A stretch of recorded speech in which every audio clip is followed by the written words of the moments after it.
Hola a todos, bienvenidos a la sección de vídeos del editor de Revista Española de Cardiología. Yo soy Ángel Sánchez Recalde, editor asociado de Revista Española de Cardiología, y hoy tengo el gusto de presentar el trabajo titulado Cateterismo cardíaco derecho de esfuerzo, predice eventos en los pacientes con estenosis aórtica degenerativa sintomática, que ha sido elegido como trabajo del mes en Revista Española de Cardiología. El autor del mismo y el principal investigador es el doctor David Obarro, que en su día lo hizo en el Servicio de Cardiología del Hospital Clínico Universitario de Valladolid, aunque actualmente está trabajando en el Hospital Álvaro Cunqueiro de Vigo. Buenos días, David. Buenos días, Ángel. Cuéntanos, David, cómo surgió la idea y cuáles fueron los objetivos del estudio. Bueno, en este estudio lo que hicimos fue comparar tanto la hemodinámica basal como en esfuerzo de un grupo de pacientes con estenosis aórtica moderada o severa asintomáticos, con el objetivo de determinar valores pronósticos que nos permitiesen pues, incluso cambiar el manejo de los pacientes con estenosis aórtica severa asintomáticos, que como sabemos es un problema clínico muy frecuente que tenemos los cardiólogos y que probablemente no haga más que incrementarse en los próximos años con el envejecimiento poblacional. Es una idea que surge pues, en el Hospital Clínico Universitario de Valladolid, donde yo estaba trabajando en ese momento, en base a pues, mi experiencia previa en hemodinámica en esfuerzo en mi estancia previa en Reino Unido y con el interés del doctor Alberto San Román en el estudio de las valvulopatías. Cuéntanos, David, cuál fue la metodología y la principal dificultad para llevar el estudio. Lo que hicimos fue incluimos una serie de pacientes prospectiva que tenían una estenosis aórtica moderada o severa asintomática, por supuesto firmaban un consentimiento informado. Los pacientes, para demostrar que estaban asintomáticos, se les hacía una prueba de esfuerzo cardiopulmonar en la cual tenían parámetros de buen pronóstico y no desarrollaban síntomas sobre la misma, y posteriormente pues, se les desarrollaba un cateterismo cardíaco basal y de esfuerzo con un dispositivo que adquirimos gracias a una beca FIS específicamente para este estudio. Y bueno, pues se medían los parámetros basales y luego en el posesfuerzo inmediato.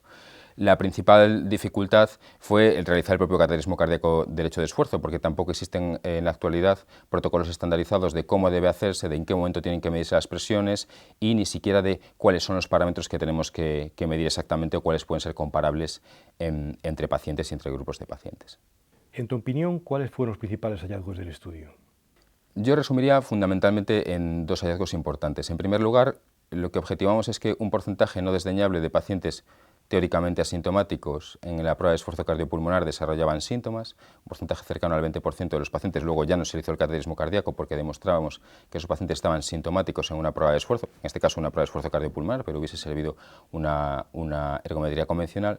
Y en segundo lugar, lo que observamos es que un parámetro que tiene mucho interés en los pacientes cardiológicos críticos y en la insuficiencia cardíaca aguda, como es la saturación venosa en arteria pulmonar en el posesfuerzo inmediato, nos permitió identificar a aquellos pacientes que tenían más eventos en el seguimiento. Esto es un hallazgo que es interesante y que además es correlativo con algún estudio muy antiguo y de los años 70 conceptual acerca del pronóstico de pacientes con insuficiencia cardíaca, haciéndoles pruebas de esfuerzo y midiéndoles los niveles de saturación venosa con un cateterismo cardíaco derecho, con un catéter de Swan-Ganz puesto en la arteria pulmonar. ¿Y cuál sería, en tu opinión, la aplicación práctica clínica de estos resultados? Yo lo resumiría en dos cosas. En primer lugar, a mí me gusta decir que este estudio es una demostración de algo que fisiopatológicamente tiene sentido, ¿no? Y es que aquellos pacientes donde la saturación venosa mixta, es decir, la extracción tisular de tejidos es mayor porque probablemente les sube menos el gasto cardíaco con esfuerzo, pues tienen un peor pronóstico, ¿no? Quizás, y debido a que, bueno, pues, lo que he dicho antes, no existen protocolos estandarizados de cateterismo cardíaco de esfuerzo, aunque cada vez hay más estudios en este sentido, no podamos aplicar los resultados de ese estudio a todos los pacientes, pero sí quizás a pacientes individuales donde tengamos dudas acerca de la indicación quirúrgica y que no se encuentra dentro de las indicaciones quirúrgicas aceptadas en este momento. De hecho, el tratamiento de la estenosis aórtica severa asintomática pues, ha tenido un vuelco o una gran noticia también recientemente en una publicación de New England, pues, como seguramente sabes, por pues, lo que es intervención quirúrgica de paciente directamente asintomático con estenosis aórtica severa con muy buenos resultados, ¿no?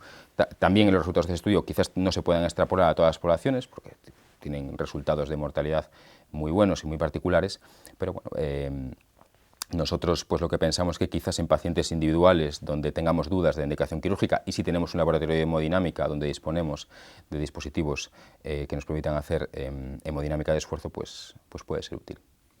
David, como bien sabes, el cateterismo cardíaco de esfuerzo no es una técnica que se utilice de forma habitual en el laboratorio de hemodinámica como práctica clínica habitual.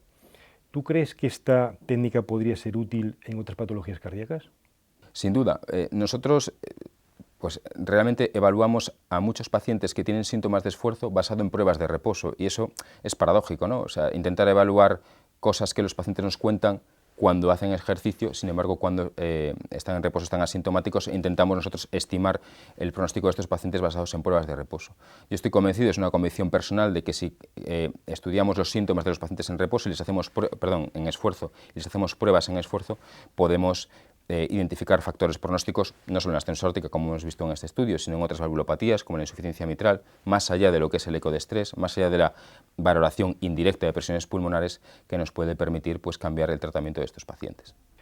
Pues muchas gracias, David, por haber presentado este trabajo, que sin lugar a dudas puede ser muy interesante para los lectores de la Revista Española de Cardiología y sobre todo para manejar en la práctica clínica habitual estos pacientes con estenosis aórtica severa asintomáticos.